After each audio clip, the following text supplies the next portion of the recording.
Each week, nearly a dozen movies are released theatrically. 40 films a month, more than 400 a year. That's a plethora of cinema. Too much cinema. You'd have to be an addict to see all that. But don't fret. We've got you covered. This is CinemAddicts. Hey everyone, what's up? It's another episode of CinemAddicts. Am I recording okay, Eric? Can you hear me okay? Is my fake voice coming through, Eric? Is it good? Eric Holmes? Yeah, Bruce is coming through great. Oh, okay, very good. So this is CinemAddicts episode 257. We are covering movies that are opening up Friday, the week of Friday, September 6th, 2024. The movies covered include, of course, coming out on Friday, Red Rooms, The Goldman Case. Ooh, this is a courtroom case that hopefully Eric Holmes enjoyed. Oh, okay. Yes, a horror movie called Don't Turn Out the Lights, and a film called Continue. Eric, did you see the Lincoln movie? You didn't see that Lincoln documentary, right? I did not. No problem, because there's another documentary called Lover of Men, The Untold History of Abraham Lincoln, and Bruce Purkey has that review. He was not able to get it in time for this episode, but he will put up a review on our YouTube channel, so you'll get to see that. I'll also add that on our podcast feed later this week and just put them into Eric's recent reviews as well. He's doing a lot of reviews. What have you done last week? You've done Nadine Crocker, right? Yeah. Nadine Crocker for Continue. Yeah, did that. And I will be doing a couple more this week that will, if you're on the Patreon, you probably heard us talking about that. But yeah, that'll be for the following week, I believe. Okay. Nadine Crocker, I love the interview. I did not like the situation I was in while I was doing it. Nothing to do with them, everything on my end. We talked about that off air. But I really wish I could talk to her longer. Oh, okay. I mean, we'll get into that. We'll get into that when we talk about that movie. But she's very interesting person and filmmaker, and just the context of what the movie's about. Yes, it's very. We could have talked for like hours about that, of course. But you have like 10 minutes, and I had to cut it even shorter, just based on my own work schedule. And you're roasting chicken. How can you roast chicken when you're talking to Nadine Crocker? I can't even talk to Nadine Crocker properly as a human being. How are you able to do that? Apparently you can't. Apparently you can't. So there's some roasting chicken, and I don't even know if it's in the interview, but Eric had to do some roasting chicken for this restaurant lounge he works at. I don't even. So it's a it's a bar. It's a bar. Okay, yeah. Good. Look, and then we got the chicken broaster. It's basically this deep fryer / pressure cooker. But the chicken tastes amazing when it comes out. Okay, Eric Holmes, can you do an interview with the director of Subservience tomorrow at 2:55 p.m. today? You can probably do it in your car. Yes? I can do that at home. Oh, you can do. Okay, and then no, that would be in the car. But yeah, okay. I can do that. Yeah, said he could do that. So what I'm doing right now, folks, and I apologize, CinemAddicts listeners, I'm sort of driving you guys off course. For our Patreon listeners, they are treated. I put treated in quotes. Eric and I were trying to do some kind of email exchange with publicists for the next Kevin Smith film, a movie starring Megan Fox with Subservience. And we're showing our Patreon members how, like Eric says, the sausage is made. So for people who don't pay for our Patreon members get 10 minutes of absolute BS of me and Eric trying to do email stuff because, hey, they didn't ask for it, but we just wanted to give some extra content. So I don't know if that will actually put our Patreon subs to 0 after this little horrible fiasco that Eric and I are doing, or maybe it'll be value added. We'll see. But so you guys got just sort of a little bit of taste right now while Eric's talking. I'm actually saying Eric just said he is available for tomorrow's interview. Yeah, so that sounds good. Cool. Subservience, we can't review it. It stars Megan Fox. You can say something about it, though. Can you say something without reviewing Subservience? Just a little bit of a tease of because it comes out September 13th.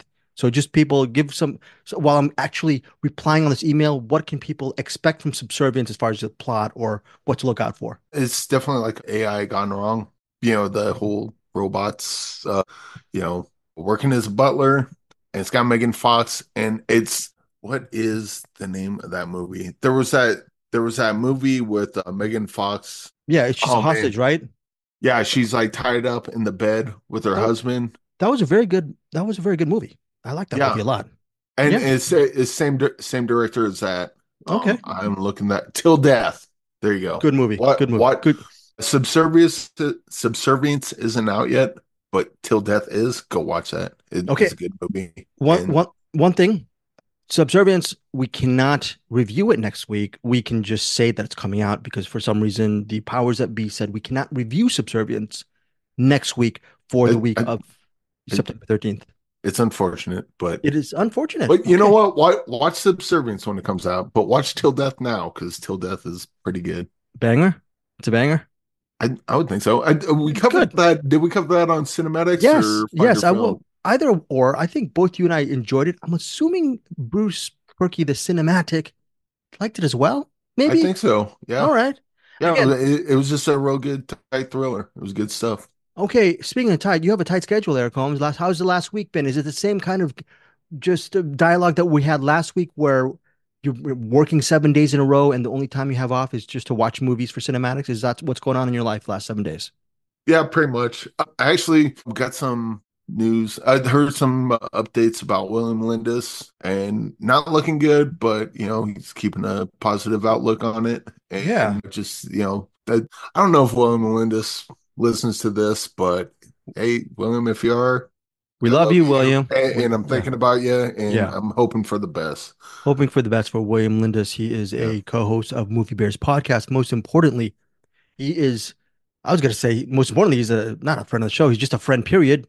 He and he met Eric over in Colorado maybe several months back and they were able to hang out. And I so, was probably a year or two ago, I think. okay. All right. My Yeah, bad on the yeah. time. His work brought him up to Denver, and we went up and hung out. But yeah, he's a good guy and Great doesn't guy. deserve the medical stuff he's going through. But Well, I hope he pulls through. But yeah, we hope who knows? Who knows? all the best. You gotta keep a positive attitude about these things. Definitely. William Lindis, we all love you and we're all giving you our support. You are a great cinephile, most importantly, a great human being. And I, I was going to say thoughts and prayers, but our best thoughts are with you and your loved ones at this very hard and challenging time. But you have way more strength than I do. Yeah, And I know that's not saying a lot. I'm just going to add, you have way more strength than me and Eric. That says a lot. You have yeah. way more I strength mean, than, that doesn't say too much. well, that you have way more strength than me and Eric. And That's like you're able to step over a line. okay, right. Well, I'm going to add Bruce, who's barely a human these days. He's over in the attic. So we're going to add Bruce Purkey. Actually, Bruce Purkey is even stronger than me and Eric combined. So we love you, William Lindis, and just moving forward, great health and looking forward to hanging out with you over in Austin down the road. So let's get to our stuff. Look, 7 days. I asked you that question. 7 days. I've just been. Have you had some time to collect daffodils outside your domicile? I don't know. Skip merrily along the way on on the boulevard. Go say hi to the ice cream truck man to get a nice cherry bomb or an American or a nice little bomb pop. I don't know. Have you had time for yourself, Eric Holmes, or not really? So a little bit here and there. No. I think when we're done here, I mean, I got a little bit before you're going to work tonight, so maybe I'll go sniff some daffodils. My nose doesn't work, so I ain't gonna smell anything, but I'll just put it up to my nose You need to smell the for the daffodils motion. once in a while. There's some heavy stuff going on because we're going to be talking about some really interesting movies for CinemAddicts episode 257. Again, Red Rooms, The Goldman Case, Don't Turn Out the Lights, and Continue. Eric Holmes, let's start off with Continue. It's written and directed and starring Nadine Crocker. And it says here it's a tour de force of confessional filmmaking and it dissects mental health struggles with the raw authenticity of a true survivor. It centers on this woman named Dean, played by Nadine Crocker, and she suffers a major mental health episode and she is committed to a rehab facility. There in the rehab facility, she meets friends, and as the narrative progresses, she gets to find her own tribe of close friends and confidants. The ensemble includes Emily Deschanel as a concerned medical professional. There's Shiloh Fernandez. I love him as an actor. He plays her love interest and companion. And Leo Tipton plays one of the patients at the rehab facility. Also, one of the workers at the rehab facility in a very small role is Dale Dickey. I love her as a character actress. Some really good stuff. Kat Foster, she plays the sister of Dean, and she is understandably stressed out because she does not like to see Dean in such a very bad mental state. So Eric was alluding to Continue being a very important film.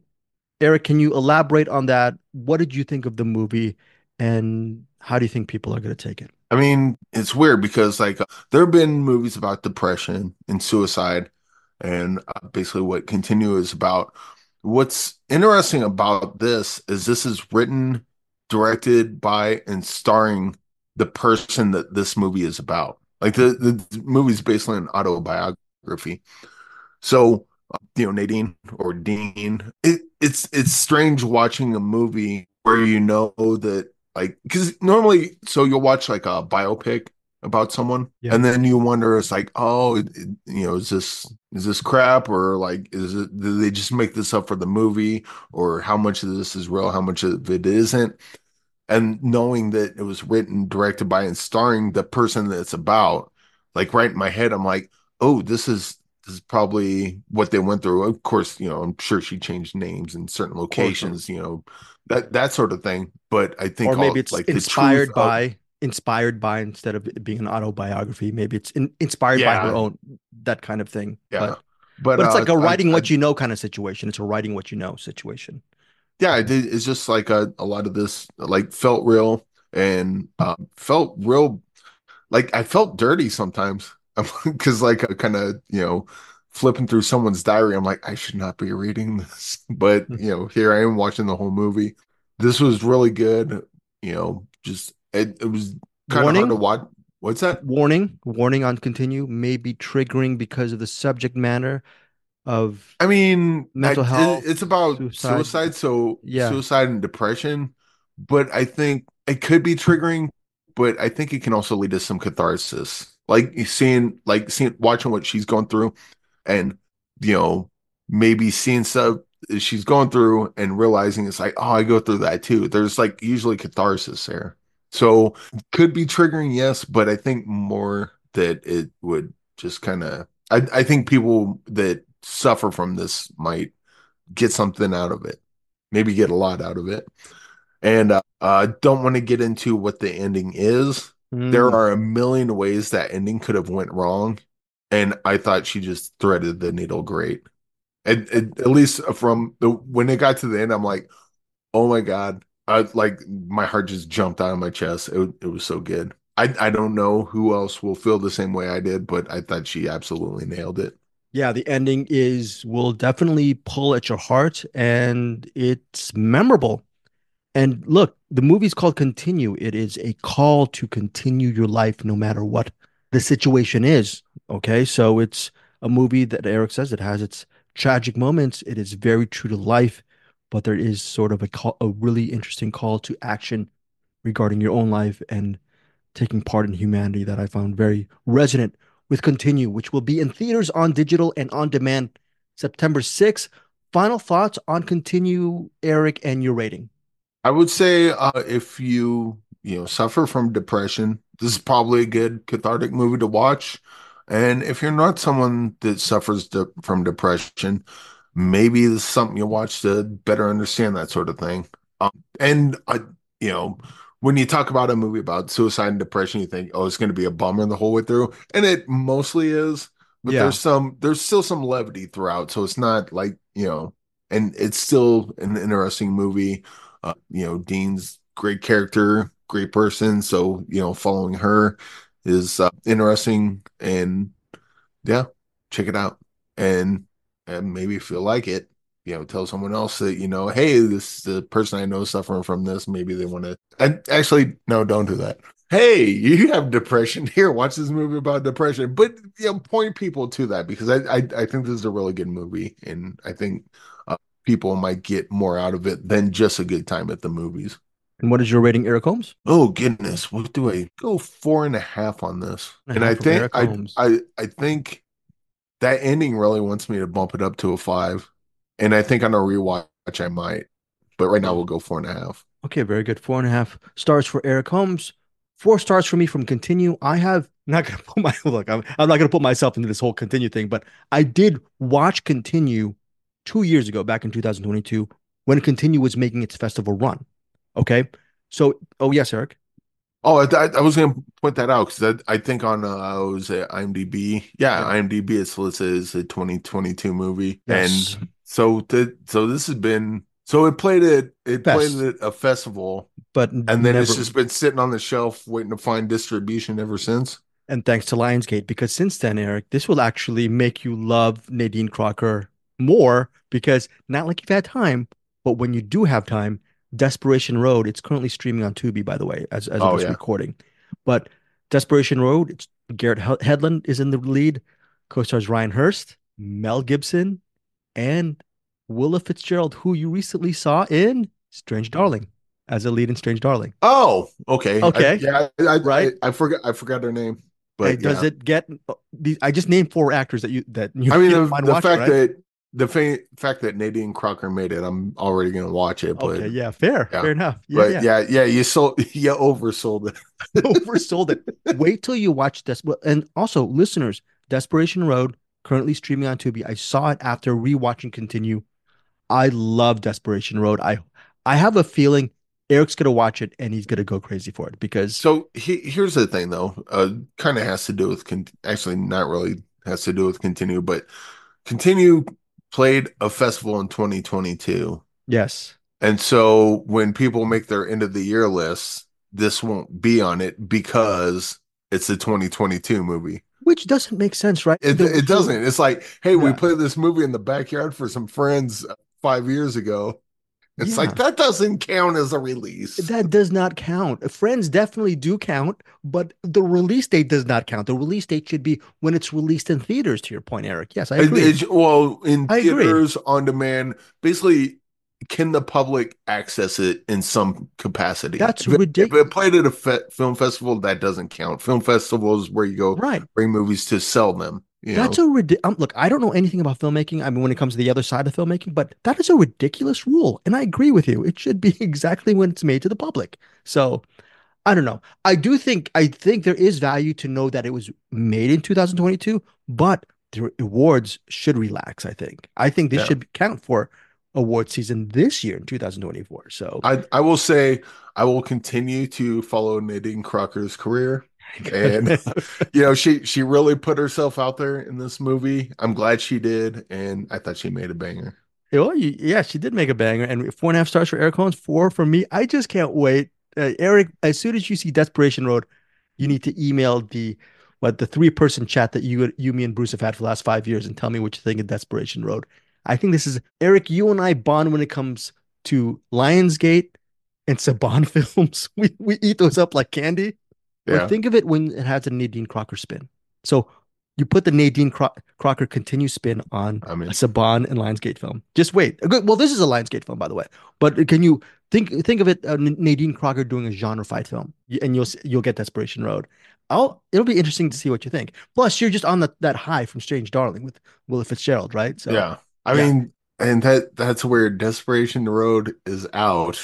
And it's listed as a 2023 movie. it's This, weird. this movie came out after Continue, but this movie, Desperation Road's already out, and Continue is coming out.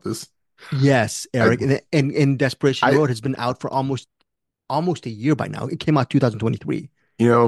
time is relative. Time is when I interviewed Nadine Crocker in 2022, she was probably getting ready to shoot Desperation Road. That's how long 2 years can be in a filmmaker's Yeah. life. So props to Nadine Crocker for Desperation Road, and specifically for this episode, Continue again in theaters, on digital, and on demand September 6th. 4.5 for Eric, four for me, and maybe Bruce. I keep underestimating Bruce, but maybe he covers a lot of stuff anyway. I have a feeling that Bruce would have appreciated Continue as well. Most importantly, let's see what you guys think of Continue. Hit us up and tell us your thoughts on Continue. Next up is I want to take a siesta. So I'm gonna let just Eric Holmes with his top hat and that little cane and the tap dancing shoes. Exactly. I want him to do a Fred Astaire right now and talk about the Goldman case, which all I'm going to contribute to this review is the plot synopsis. It says it is a riveting courtroom drama based on the 1976 real life trial of Jewish activist Pierre Goldman, and it stars Arieh Werthalter in a Best Actor Cesar winning performance. I don't know how to pronounce that, so I apologize that. So it's an award-winning performance by the lead as Arieh Werthalter plays Jewish activist Pierre Goldman, and it's a 1976 real life trial. It opens in New York on Friday, September 6th, and then it'll be expanding to bigger markets September 20th, September 13th in Los Angeles. But personally, for September 6th, it's going to be in New York. Eric, courtroom dramas are your bag. They're your kitten's pajamas. The Goldman Case, did it work for you? Co-written and directed by Cedric Kahn. Yes. This is pretty much all courtroom. Like we're in the courtroom the entire time. Much like the K Mutiny court martial, it's basically in the court the whole time, except for like the very end. This is in the courtroom the whole time, except for a scene at the very beginning, and then like a small like couple minute scene in the middle. But yeah, basically we're in the courtroom the entire time. And so there's going to be a lot of people if you don't like life in the court, the movie is definitely not for you because it's in that static courtroom thing. Well, that, and if you don't speak French, they talk fast, and there was a couple times I had trouble keeping up with the subtitles. Yeah, because as courtrooms, people talk a lot. They talk a lot and they talk quickly, and so like I didn't watch the movie so much as I was reading the subtitles the whole time. But you kind of go into it.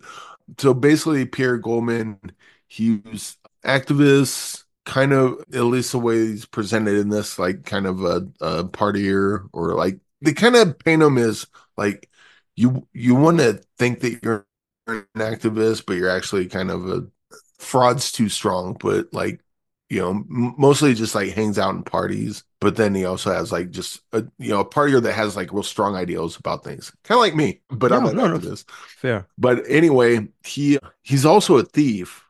And so he's going to court for thievery, but also someone had been murdered during the robbery. And so now it's like, did you rob the place or did you steal this stuff? And the question is never whether or not he did that. He was pretty upfront about, yeah, that's what I did. What he's defending is, I didn't kill anyone. As much as I have all these strong opinions of stuff. One thing I will not do is I'm not a murderer. That goes well beyond what I believe in my personal values. And so the court case is obviously about the robbery, which is really not in question almost from the beginning, and it's more about whether or not he killed these people during the robbery. And it's pure courtroom drama. I think a lot of it's kind of dry, but I mean, that's kind of what I'm into, just watching the different, back and forth. I will say that this is what, the third, fourth, fifth courtroom drama I've seen that takes place I don't know if it takes place in France or maybe French speaking parts of Canada, but either way, they all speak French. In any courtroom drama we've had where it's in a French court, they do things weird there. So when I'm like seeing like how they comport themselves in a French courtroom, I'm pulling my hair out the entire time. Or was it Anatomy of a Fall? They did stuff, yes. they were doing like stuff where people would say like opinions or hearsay or stuff like that, and the judge would just let it slide.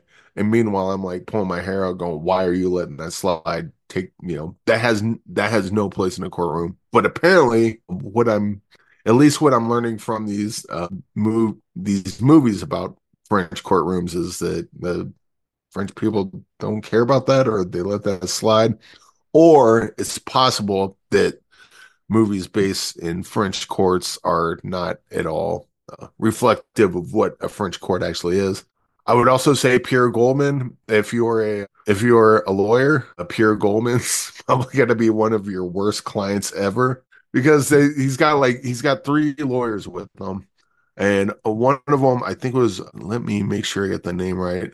Is it no? So Arthur, that doesn't make sense. Anyway, I don't have the name, but one of his main lawyer, he's trying to get his client to not talk so much, because they'll be in the middle of the courtroom and the other lawyer will say something to trigger him, and then he'll just have this outburst, and the lawyer's like, "Dude, this is a family show. Dude, you need to shut the hell up and not talk And then when you think about talking, then think about it again and don't do that because you're ruining everything. There was like a scene where the lawyer came up and it's like, oh yeah, my client said this, but he meant that. And he's like, no, I actually meant exactly what I said, and blah blah blah. And it's like you just see the lawyer just going, oh damn it, you keep talking. But yeah, this is pure catnip for me. Love these kind of movies.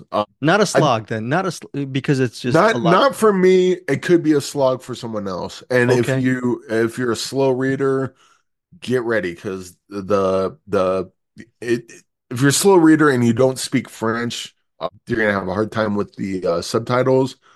That said, I mean, I loved it, and I would say that the K Mutiny Court Martial, I Hmm. think that would be a good barometer on where you would fall in this because the movies are almost like identical in tone. Like they're just you're just in a courtroom and you're never gonna leave it. So lock in. And if you're in for that, you're gonna love this. If you're not, maybe you want to skip this one. But Okay. this is almost exactly a 3-star banger. If you love this kind of movie, this is a really great version of this. If you don't, you're gonna turn away.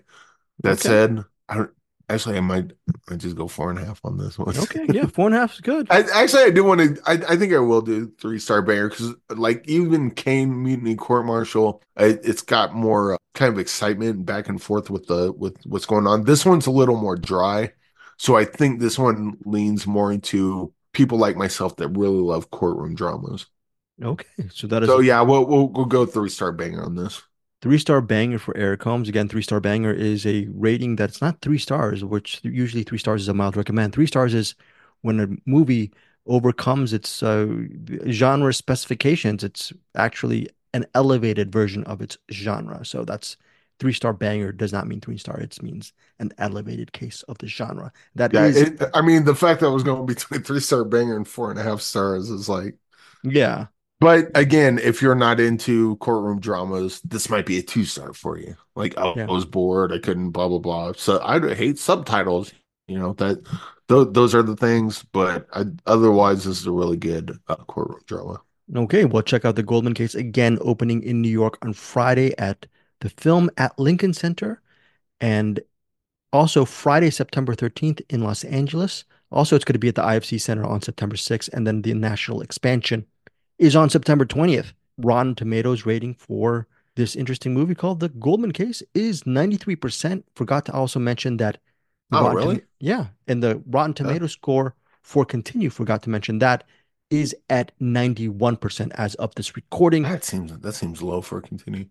Right. Well, we're going to get into this But the 93%, shoot, maybe I was wrong about the 3-star banger. Maybe I should have just stuck with 4.5. But yeah, okay, it's a good one. we'll do, you know what? We'll do four. Why don't you do 4.5 stars, 3-star banger? That's going to be a two No, rating. I'll stand by him. I'll be stubborn about it. You'll be stubborn. It's a stubborn 3-star banger for Eric Holmes.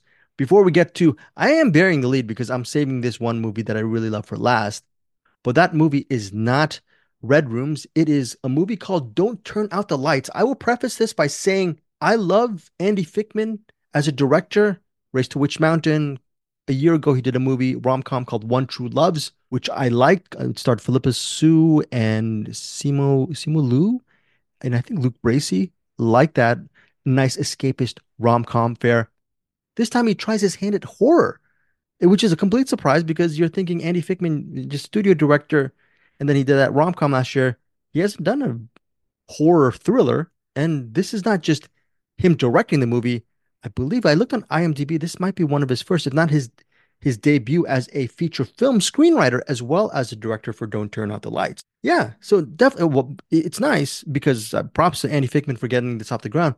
But does this movie ultimately work? I'm gonna preface this by I'm not gonna give it 3-star banger. I'm gonna give it a generous 3 stars for me because of a couple of major factors. Now let's get to Don't Turn On the Lights. Don't Turn Out the Lights. So here's a plot. Quote, reuniting for an unforgettable weekend, a group of high school friends take a break from their separate lives and they at college to travel via an RV to a musical festival. The musical festival, it's I believe called Blue Light, the Blue Light Musical Festival. There, it sounds like Amphad, right, Eric? Their exciting weekend plans quickly unravel as they find themselves fighting to survive each other and the unknown. Again, written and directed by Andy Fickman. So that's a simple plot, right? Nubile, college students, their friends, take an RV, going to the music fest. What do you think is going to happen on the fest, along the fest, Eric Holmes? What are some of the things? What are A bunch of people will die. Oh, very good, Eric. Because a bunch of people will die. Right. That's correct. There's also, who knows, they're driving in the middle of nowhere. So they're going to meet people who are very unfriendly. They meet a couple of truckers who are not the nicest people in the world at a gas station. And that those truckers terrorize them. There's a biker gang at a remote restaurant off the road, off the beaten path road, and they're not the nicest people as well. So the ambiance is there. But how long should these type of movies be? These road trip slasher horror thrillers. If you were a director, usually Go for 90 minutes or under. 90 minutes or under. Yes. Second correct answer you gave, Eric Holmes. This movie is 118 minutes. 118 minutes for a movie that should have been, in my opinion, like Eric Holmes says, 90 minutes or less. All of those things I set up for you are intriguing. Andy Fickman does a good job at setting up the bikers, the mean truckers. There is a road situation. Some of the visual scenes are really well done. A couple of the kills are well done as well. So on the surface level, I enjoyed parts of this movie, which is the reason why I'm giving this movie a mild recommend. The only problem is the length.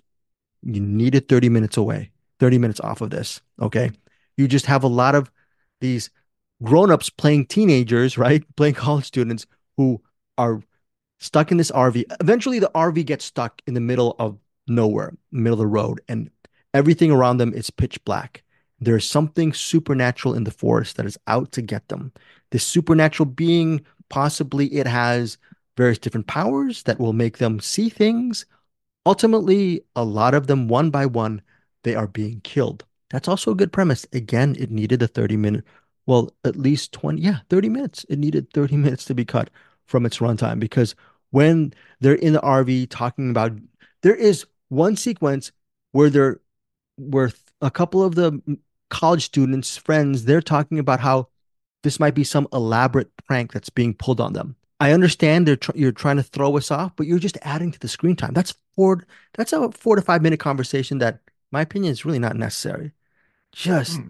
plus these I, are I I would say like so you're saying that it should be 90 minutes because of it like should what be it is, tighter. but Yeah, but at tighter. the same time, like you can make a movie like this that's 2 hours. You just need to like you're gonna fill out. And this is the problem I Yes, have with correct. kind of like the indie porn movies where they're just like staring at walls the whole time and not talking. It's like for some, sometimes that works. You get like a situation like a ghost story where that downtime lets you like reflect on things. Sure. Or But take a then breather. Yeah, yeah. at other times, like, it's just we're watching a door close for 5 minutes. Move this along now, please. I will tell this, right? Andy Fickman, he is also very good at comedy. Okay.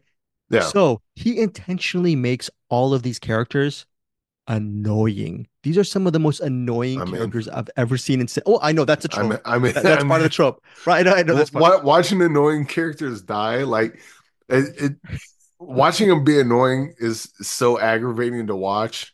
But then when they die, it's like the release. It's like, oh, it was all worth it. It was all worth it. I don't have to listen to them again, right? Okay, good, good, Eric. I like that rebuttal. Very good rebuttal. You're actually selling me. So I think I might go back and watch this one. Okay. When you have look, actually, I would love to hear. We have so much movies to cover. I don't know if you'll have the time, but if you do have the time, we still have the link. So check it out. Look, Andy Fickman does a really good job as a director, setting a lot of this stuff up. Also, the final act, I will say this, well executed. Final act is Nice. well executed. So this is what Bruce gave it a way lower rating than I'm giving it right now with the 3 stars for the mild recommend. There was one more thing other than the length, the annoying characters. Oh, look, I understand movies that are horror films, there's going to be a lot of screams. And this is the most screams I've ever experienced in a movie. And on top of them being annoying, there's so many annoying screams in this movie that I felt like my eyes and ears were bleeding. So that was really annoyed me. But I mean, wasn't that? It's been a while since I've seen Texas Chainsaw Massacre. Been a couple, like probably 2, 3 years maybe. But I seem to remember a lot of screaming in that, like nonstop. Or maybe I'm thinking of something else. yes, Eric, very good. Eric's When on his Eric's when on the people are in peril, they scream, and what it's thank you, definitely Eric. annoying. But Eric Holmes, this is not the Eric Holmes case. This is not the Goldman case. This is don't turn out the lights. And I'm glad for the rebuttal.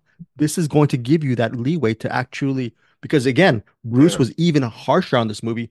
If you do find that little corner of time within the next 7 days, we would love a rewind for you for Don't Turn Out the Lights. Again, which hits theaters and VOD September 6th. It would be interesting. I think Eric's review will be very value added because maybe he can again, I'm giving it 3 stars. So this is ultimately a positive review because of Andy Fickman is a talented filmmaker. He made these screams and these annoying characters highly intentional because and it's referenced at the end of the movie, but for me to actually witness them scream and be annoying for 2 hours tested my patience. Did not test my patience enough for me to downgrade this movie to a not recommend. I do slightly recommend Don't Turn Out the Lights. Again, theaters and VOD September 6th. Oh, I'm excited to hear. Look, we have about 7 or 8 movies next week. You're still gonna have to see Desperation Road, and then you get have to see Don't Turn Out the Lights, a movie you won't have to see again, or I don't even know if you want to see it again. I don't even know how you feel about this movie because the last couple of days I've been annoying Eric Holmes and Bruce Purkey probably by saying how I feel Red Rooms is one of my favorite films of 2024. IMDb says 2023, but F time, F those dates. I'm going to count Red Rooms for this year. Plot synopsis is Kelly Ann, played by Juliet Garepi, I might be mispronouncing.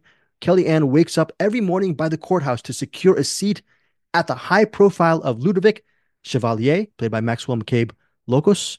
He is a serial killer, and she is obsessed with the serial killer. As days go by, the young woman bonds with another groupie, played by Lori Baberi, which momentarily breaks her out of her loneliness. It is a courtroom drama, actually, for quite a long time. There's at least 20 to 25 minutes where everything's in the court and you're wondering what's this movie going to be. And you love that, Eric. Okay, so again, the leads two are courtroom dramas in one week, I Greg. know, right? Right. It's my birthday. It's my birthday. So this Kelly Ann is the main character again, played by Julie Garippi, and you see why is Kelly Ann in this courtroom all the time? Why does she sleep overnight, waiting to be the first in line to get in this courtroom? And what is this friendship with this other groupie, played by Lori Babin? Lori Babin, okay.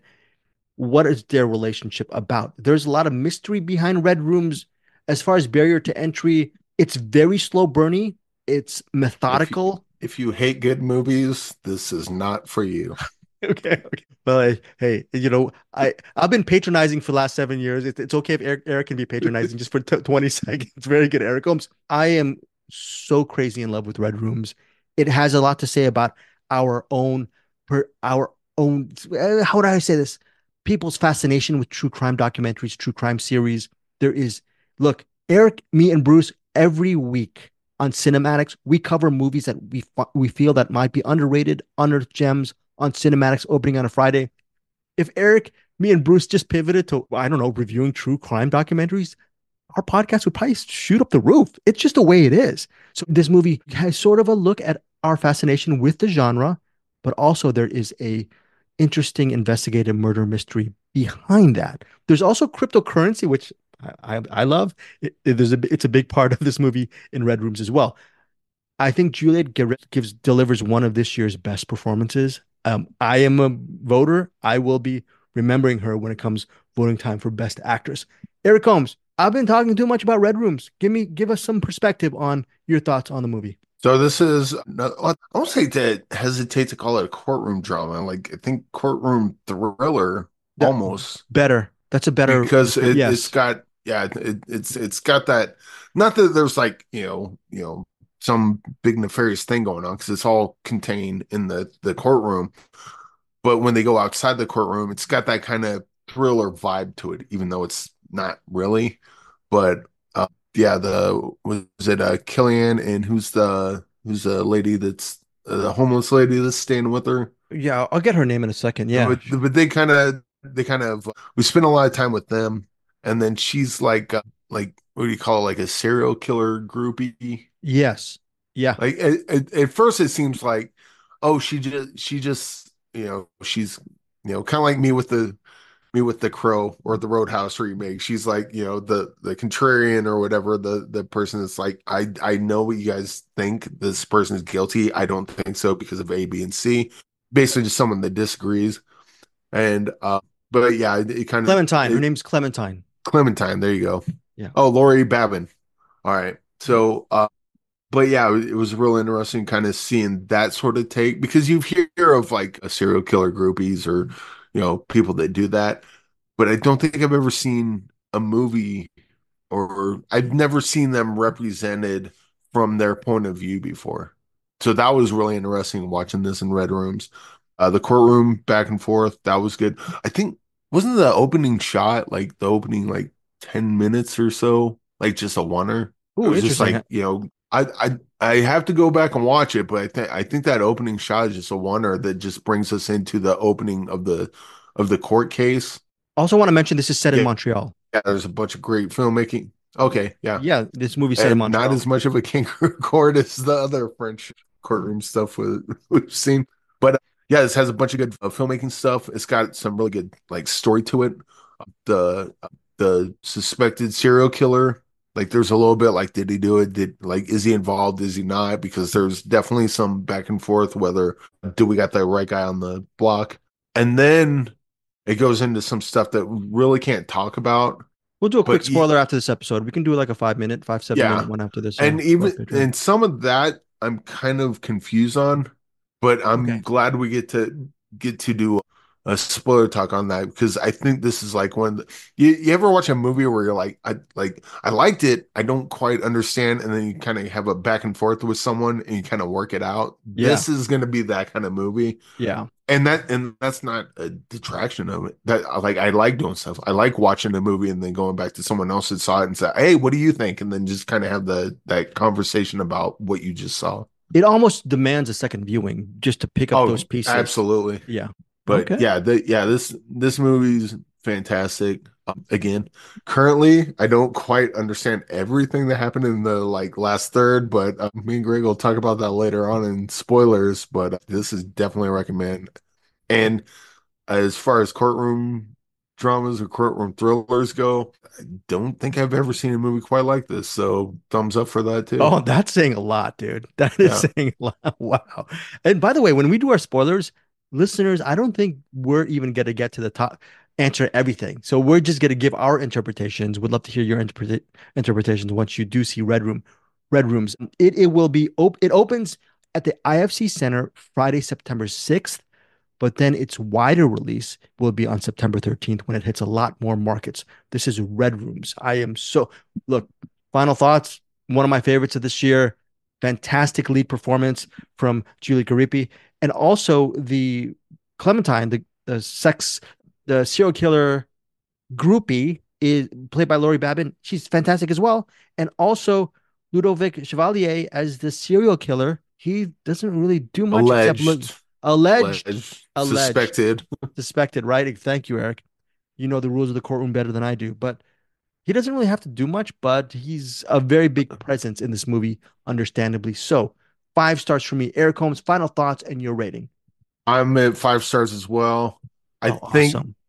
I suspect that after we have our spoiler discussion, this might bump up to a 6.9, but I mean that this movie's go watch this. Holmes, Maybe you'll be confused at then certain things at then like I am, but I think that this is like the difference between like sometimes you'll watch something that's like that didn't make sense and I don't get it or whatever. And then you have other things where it's like I don't get it, but I feel like the filmmaker does, and I need to dig in and figure out the answers. This feels like the latter one, where like the answers are there, as opposed to I think they just dropped the ball on this.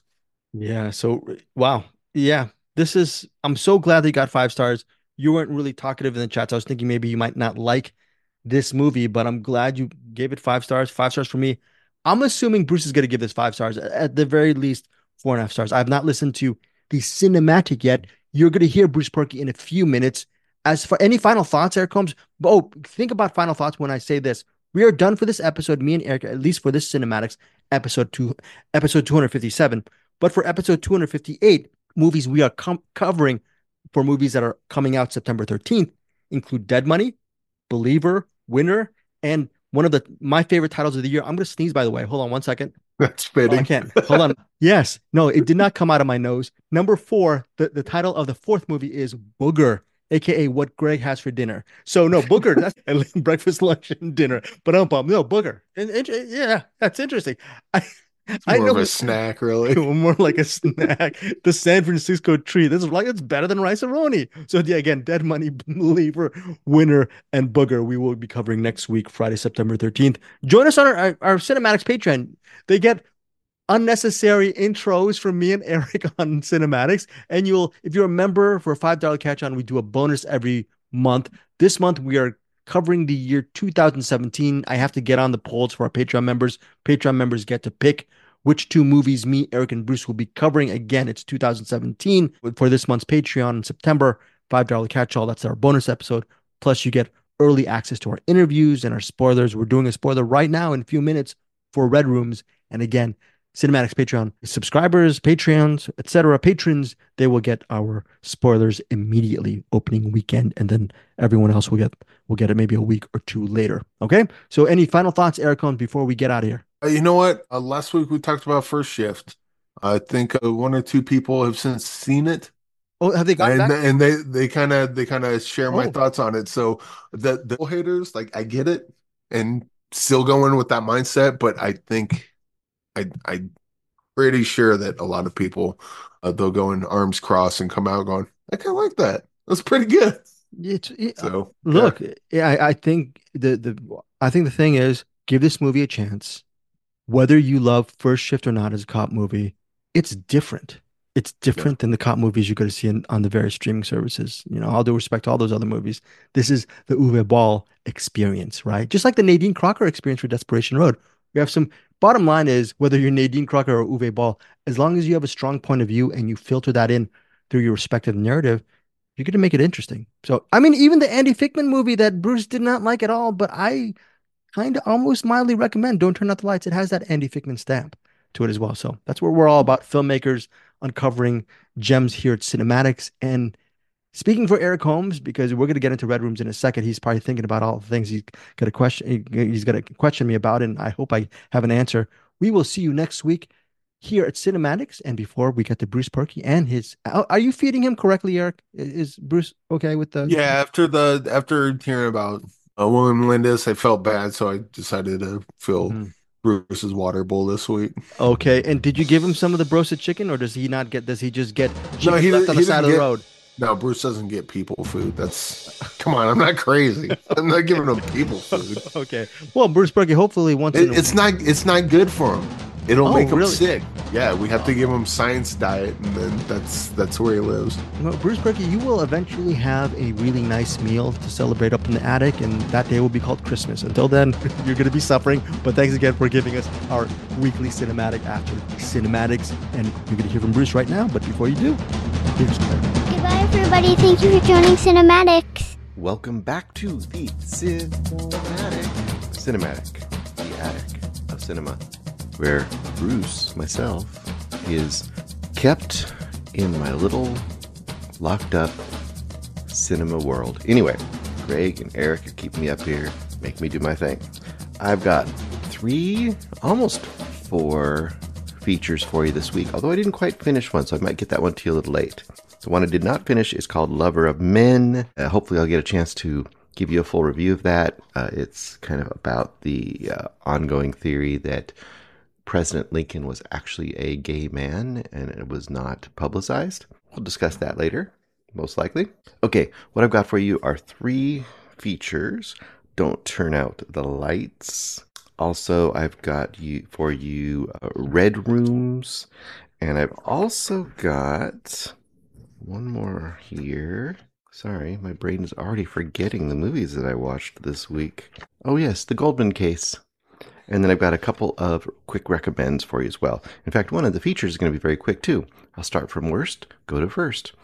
like I've been doing lately. Once again, thanks Peter Beta for that one. That's kind of his method as well on recommendations over on Middle Class Film Class. The first one, Don't Turn Out the Lights, directed by Andy Fickman. There is not a whole lot to say about this. This is a horror movie, supposedly, and boy, does it not have a lot to offer to me as a horror fan. This is, basic setup is you've got a bunch of kids, college-age kids. They're having a birthday party for one of their friends. It's kind of like the Scooby-Doo gang, right? All the resident types are there. You know, there's the spunky girl who's the birthday girl, and she's like, we're all going to get in somebody's RV and we're going to head off to the music festival. Yay. You've got the sensible girl who's just kind of doing her thing, who's your de facto lead. You've got the stoner dude. You've got the nice guy. You've got the hot chick who's also kind of aloof and everyone kind of doesn't like her, and so on and so forth. And they go off on their trip and they meet some, mean truckers at a stop, and then eventually they get broken down, and eventually scary things happen, supposedly. Not really very scary. They hear sounds and people might start disappearing. This movie is this is like a Blumhouse movie, but even less scary and even less edgy. And if you know Blumhouse movies, they're kind of like your middle of the road, generally very generic horror movies. If A24 is your quote elevated, crazy, unique horror movies, Blumhouse is like, oh, yeah, you went to Walmart and you found the generic cookies or something, and they'll do, but they aren't going to necessarily knock your socks off. This is even less than that. This is you went to the mini mart attached to the generic gas station and found the cookies that have been sitting on the shelf for 6 months past their expiration date, and you open them up and you're like, okay, I'm really hungry, I'm going to eat something. They're the hot dogs on the rollers that have been sitting there under a heat lamp. This movie is just not anything worth watching as far as I'm concerned. The acting's pretty terrible. Everyone is various stages of spunky, but barely able to emote. The filming style is just very not great. I mean, it's not as low budget as someone using their phone, but it's not much above that. The setup is generic. The payoff is hardly even there. There's no gore really. There might be a little tiny bit of blood, but you really don't see much. It makes no sense. There's no good payoff. It's just a waste of time. So 1 star. Nothing much more to say about this. Do not go out to the theater to watch this movie. I wouldn't even spend your time watching it on a streaming service if I had to, if I didn't have to, put it that way. Okay, that's about all I got to say about Don't Turn Out the Lights. Don't turn out the lights. Don't turn on this movie. There you go. There's your pull quote. Throw that on the poster. Will this even get a poster? I don't think so. No. Okay, let's move on to The Goldman Case, directed by Cedric Kahn, starring Aria Wolfalter as Pierre Goldman. That's the most important name here. Now, when I was watching this, I was thinking, Eric. I wonder if Eric will love this movie. He's a little bit unpredictable when it comes to courtroom movies, although generally, if it's a straight courtroom drama, he tends to like it. And I think this is a very, very straightforward courtroom drama. Now, he does get a little thrown off sometimes, though, if they're international courtrooms, because they don't follow the U.S. trial rules. And this movie is no exception to that.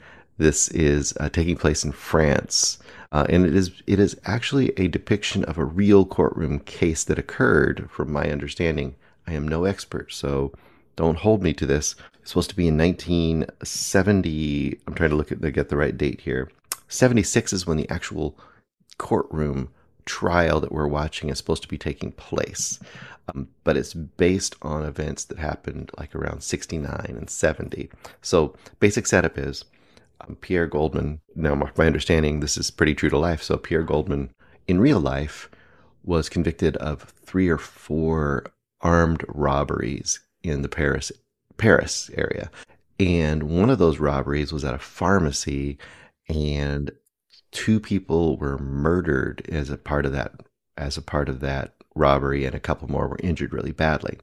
So what this what the court case is that we're watching in the movie is, it's an appeals case, because Goldman has been contending all along that he did 3 of the robberies, but he didn't do the pharmacy robbery, and he did not murder anybody. He's very adamant that he didn't murder anybody.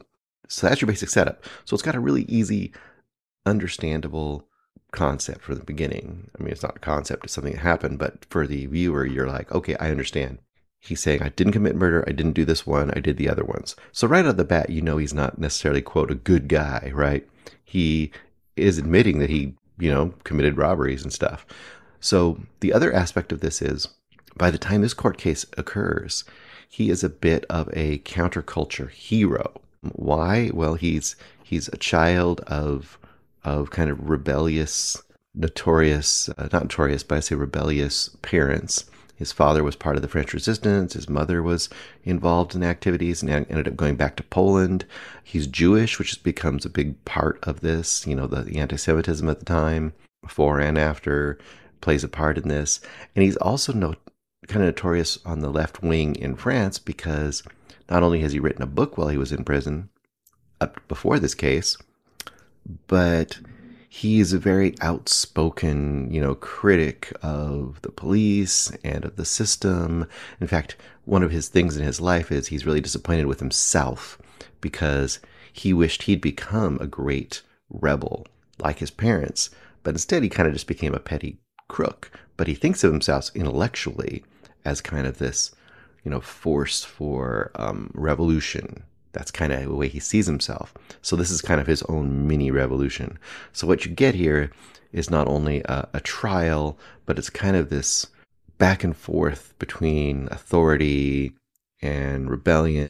And you have a whole bunch of people in the audience that are counterculture, hippie types, not quite hippies per se, but that type. So there's a little bit of trial of the Chicago 7 in this as well. And the other aspect, like I said before, since it's a French court, it's just interesting to see how the system seems to work there and how it's much more loosey-goosey. And we had mentioned this in Anatomy of a Murder, I think, which I don't think it was French, but it was European. How it's interesting in courts over there.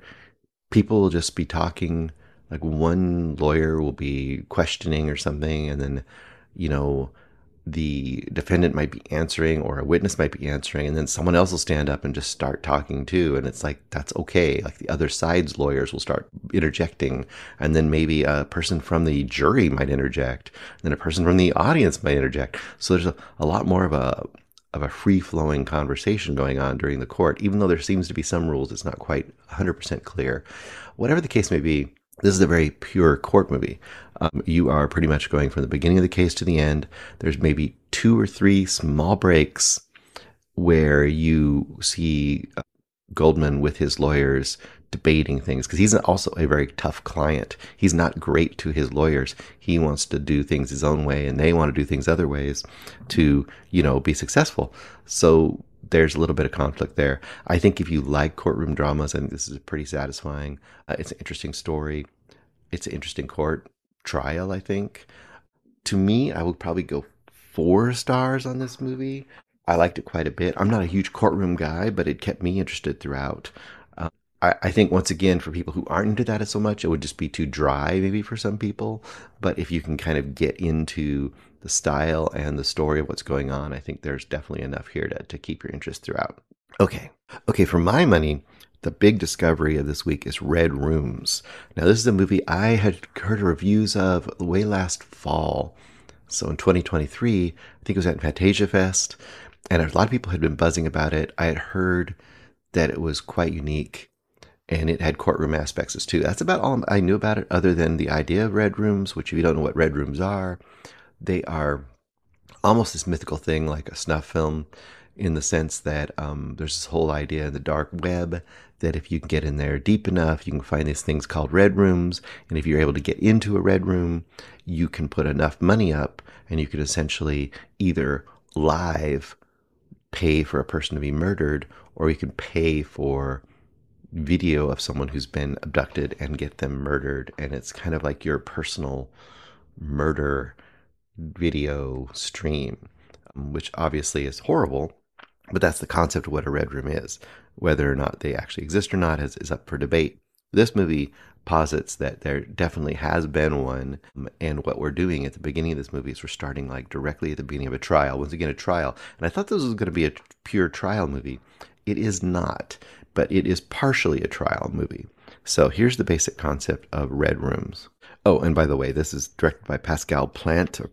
I want to point out a couple of the actors: Juliette Garape, and then also Maxwell McCabe-Lacoste. He plays the killer, or supposedly the killer, the person that's up for the killing at the courtroom, the Ludovic Chevalier. Juliette Garape plays Kellyanne. She's our de facto lead. And then we also have Clementine, played by Laurie Baban. At the beginning of the movie, we see our main character, Kellyanne, and she has been sleeping outside of the courtroom overnight to get into the courtroom because there's only so many places for the public.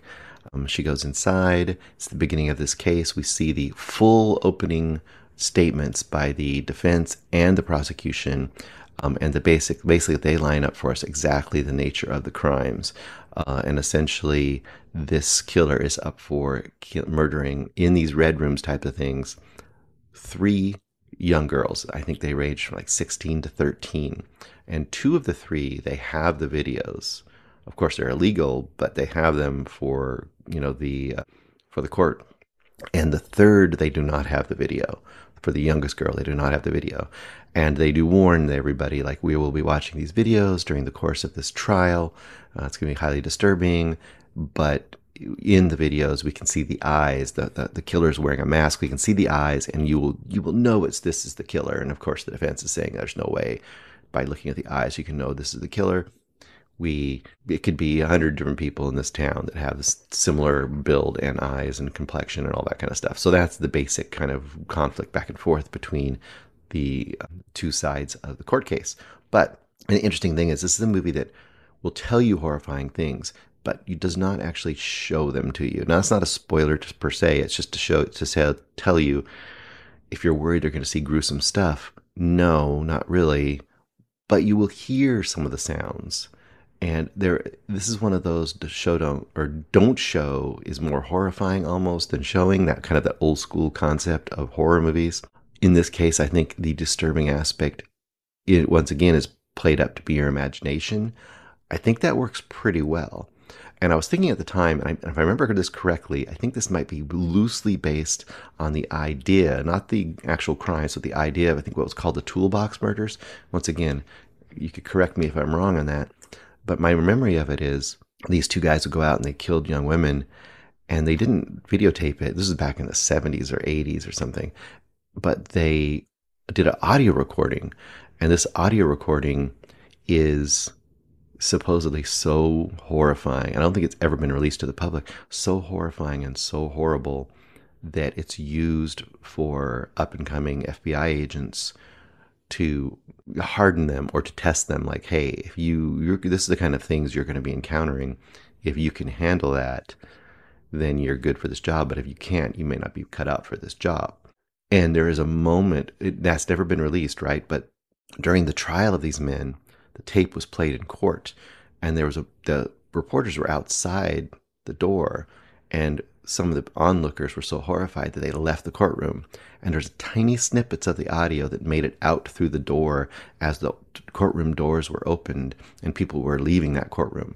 And I think that exact event is somewhat mirrored in this movie. That's not telling you anything. I just think it's an interesting possible connection to maybe partial inspiration for this movie. So the basic story, once again, this is a great movie. For me, this is a 5-star movie. It's going to be hard for some people because it's very dry. It's very slow, but I don't think it's slow.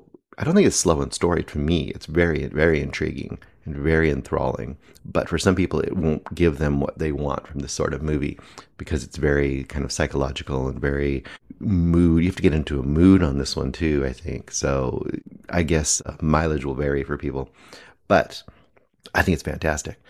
The main character of Kellyanne is the real mystery here, as well as whether the killer did it, because you don't really know what her motivations are. And I won't tell you what her motivations are, because discovering her motivations is very interesting. There is definitely a consideration here of obsession with true crime, because obviously that's become a huge industry now. People are obsessed with their true crime shows and true crime websites, and, being amateur, experts on true crime, and so on and so forth. And this movie kind of goes to that point of like, you are constantly at the point of view of the observer in this movie. You are not following around the killer. You're not getting you're not getting flashbacks of what he did.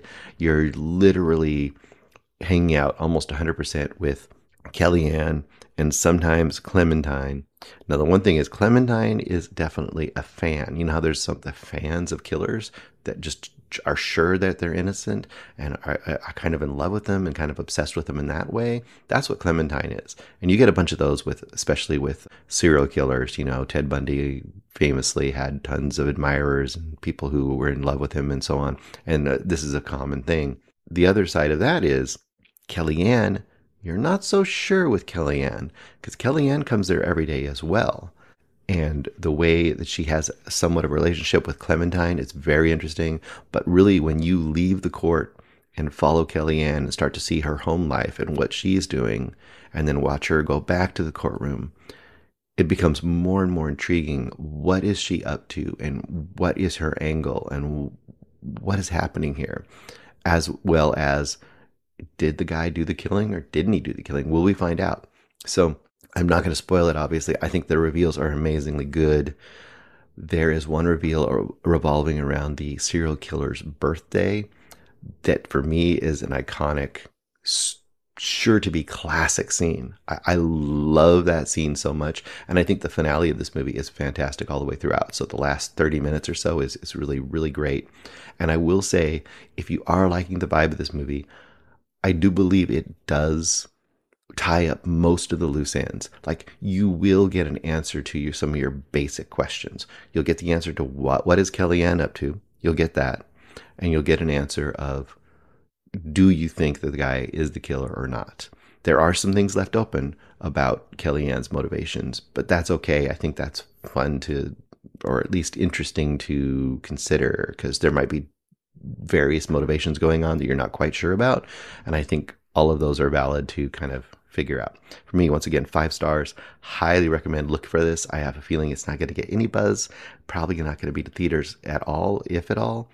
Probably going to be available digitally pretty soon. It was kind of available for people around the world recently, but in America it's not. So I don't know if it just never got a rollout and they're re-rolling it out. I don't know what's going on exactly, but it's really good. High quality. All right.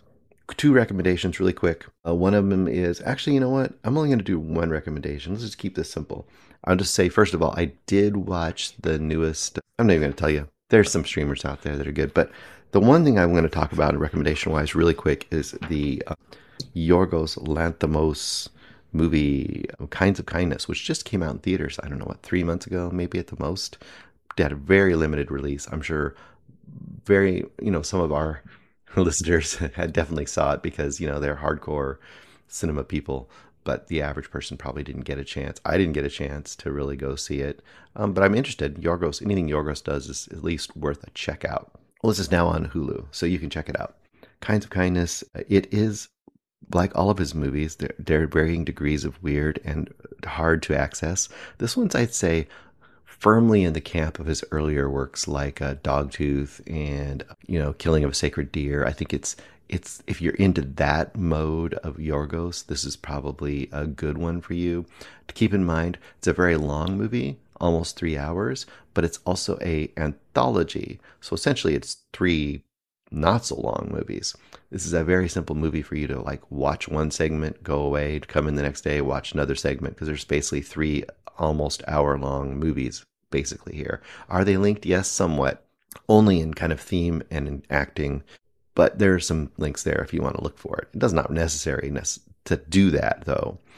Basic concept is you have in all of these shorts, you have Willem Dafoe, Emma Stone, Jesse Plemons, Margaret Qualley, Hong Chow, and a couple other people, but all those people are in them playing different characters in each story. So they're not the same characters as you go along, but they'll be all the same actors. So you have a kind of a feeling of, right in that sense, you're in good hands. These are some quality actors. So you have the weirdness, but there's a little bit of an anchor with those actors. I feel like you kind of know, like, okay, I know I'm at least gonna have that. Basically, there's 3 stories. There's the first story is the death of RMF. RMF is a character in here. He's a side character in all 3 stories. I don't know what RMF means exactly or why, but I guess he's there. So there's a link. The death of RMF is number 1. RMF is flying is number 2. And RMF eats a sandwich is number 3. Basic, quick version of these. By the way, the other movie I watched was A Quiet Place Day 1. It's fine. Go check it out. Anyway, back to this. The first one is basically Jesse Plemons' character. He is in some weird sort of a dom sub kind of a relationship where this guy, played by Willem Dafoe, essentially rules and controls every aspect of his life and gives him essentially a script to follow every day in his life. And when the Jesse Plemons character refuses to do a particular task on one day, he is dropped like a hot potato. And all of a sudden, Jesse Plemons' character is adrift without a purpose in his life, and he is very anxious to get back to that submissively controlled lifestyle. Once again, I would say these are all like weirdly comic. They're comic in a very, very dark, semi-disturbing, weirdo way that you get with Yorgos Lanthimos. But if you go into these thinking they're kind of comedic to some degree, I think you have more fun with these. If you have that kind of a sense of humor. So anyway, that's the basic idea of that story, following him through. Like, is he going to get back his dom, essentially? Or is he going to be left with no purpose in life? That's kind of where he's at. And number 2, RMF is flying. Essentially, you have Jesse Plemons playing a police officer. And when we start the short movie, his wife has been missing for an extended period of time. And then very quickly, she is reunited with him. But he is convinced that she is a doppelganger. She is not his real wife. That is the basic setup, but boy, there's some weirdness that goes on in this one that I can't even describe. The nature of the relationship before they got together, how he knows that, or thinks he knows that she's not his real wife, how he tests her to try to make her prove that she is or isn't his real wife, is quite a little bit of weirdness. To me, this is the weakest of the stories. But it also has some of the best things. The credit sequence of it is maybe my favorite thing in the whole movie. So even though it's the weakest, it still has a lot to offer and has some of the best things in there. There's a use of Dio, music by Dio, that is chef's kiss in this one. And then the final one, which is my favorite one, which is great. If we have 3 stories or an anthology, if you end on the strongest one, to me, that's the way to go. And I think that's what they do here, at least for my personal taste. RMF eats a sandwich. Now this one is way more, the first 2 I'd say Jesse Plemons is kind of the de facto lead. In this one I'd say that Emma Stone is more the lead than Jesse Plemons' character. And essentially what you have is you have her as a member of this cult. And the cult is surrounded around the idea that everything is impure, water, humans, everything, and they're trying to get things into a pure state. And they have a way of testing that that's kind of odd, that Hong Chow does. But Emma Stone is a devout follower of this. In fact, to the point she's left her family. And you discover how her relationship with her family is, and that's a messed up thing. Her current relationship with her family. And their basic goal is they are looking for essentially their savior. And they are trying to find someone who has the ability to essentially literally raise the dead. And as we start the story, they are attempting to prove that a person they've found is the savior. And you'll find out whether that person is or isn't the savior in their eyes. And this, in some ways, this kind of is a good mirror to the first story, because there is an essence of Emma Stone's character possibly losing her way in this community and how she's trying to gain that back. So I think that there's definitely a parallel to the first story in this one, but there's a different slant to it. As great as Jesse Plemons is, I think Emma Stone is even better. And the core that she gives the story is quite amazing, and the character that she plays and the desperation that she has and the way she kind of goes through the world is quite something. And there is a punchline to this particular story that I think is especially great, and a great kind of a final note to this movie. There is actually also a post-credit thing in this movie if you're interested. You don't have to see it, but if you do want to see it, it's pretty good. So what's my rating? I think overall I'm like 4 stars. I don't know. It's hard to rate this kind of thing because there's 3 stories and they all range in various degrees from 4 to 4.5, something like that. But I think probably 4 stars.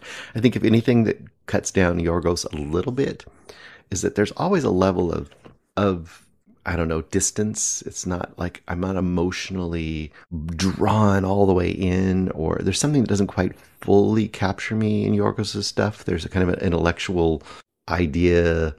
He's working out intellectual ideas and intellectual thoughts with his movies that are really fun and interesting to watch, but they don't quite engage me 100%. Whereas a movie like we were talking about with Red Rooms, I was also pulled into the characters and pulled into the situation. So I was fully immersed, whereas there's always a hand's length, a distance of the director kind of, manipulating this odd scene in Yorgos' stuff. Doesn't mean it's not great. It just doesn't make a 5-star movie for me. Anyway, really good though out there for you if you have not had a chance to check that out, and if you want to check out something really unique. And for a lot of people, this is one of their favorite movies of the year. For me, it doesn't quite get up there, but I can totally see how it would if it was just absolutely your wavelength. I think it's great, but not fantastic. All right, that is all I have for this week.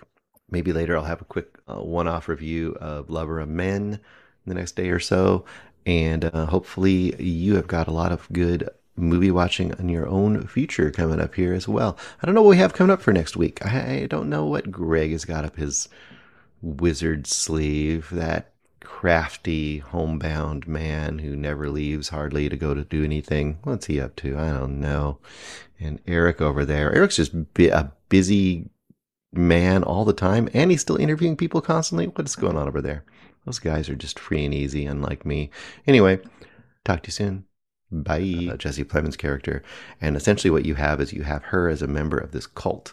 And the cult is surrounded around the idea that everything is impure. Water, humans, everything. And they're trying to get things into a pure state. And they have a way of testing that. It's kind of odd that Hong Chow does. But Emma Stone is a devout follower of this. In fact, to the point she's left her family. And you discover how her relationship with her family is, and that's a messed up thing. Her current relationship with her family. And their basic goal is they are looking for essentially their savior. And they are trying to find someone who has the ability to essentially literally raise the dead. And as we start the story, they are attempting to prove that a person they've found is the savior, and you'll find out whether that person is or isn't the savior in their eyes.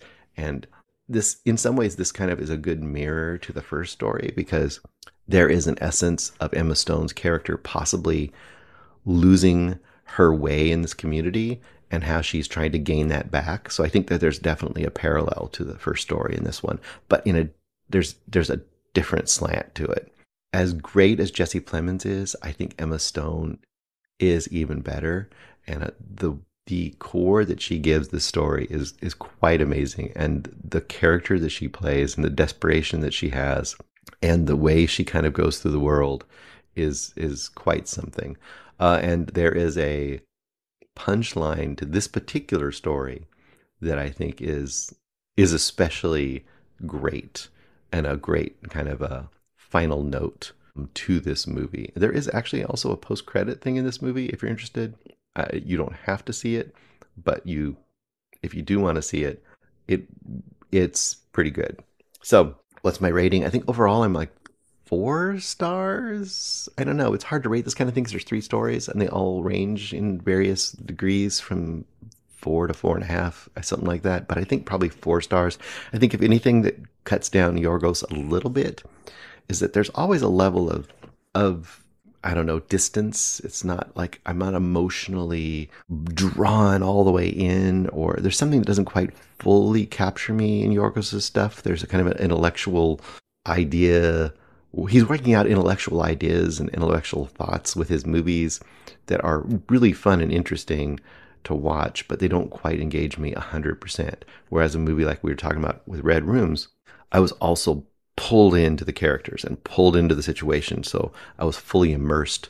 Whereas there's always a hand's length, a distance of the director kind of, manipulating this odd scene in Yorgos' stuff. Doesn't mean it's not great. It just doesn't make a 5-star movie for me. Anyway, really good though out there for you if you have not had a chance to check that out, and if you want to check out something really unique.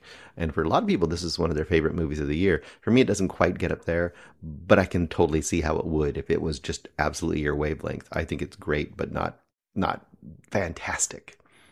All right, that is all I have for this week. Maybe later I'll have a quick one-off review of Lover of Men the next day or so. And hopefully you have got a lot of good movie watching in your own future coming up here as well. I don't know what we have coming up for next week. I don't know what Greg has got up his wizard sleeve, that crafty homebound man who never leaves hardly to go to do anything. What's he up to? I don't know. And Eric over there. Eric's just a busy man all the time, and he's still interviewing people constantly. What's going on over there? Those guys are just free and easy, unlike me. Anyway, talk to you soon.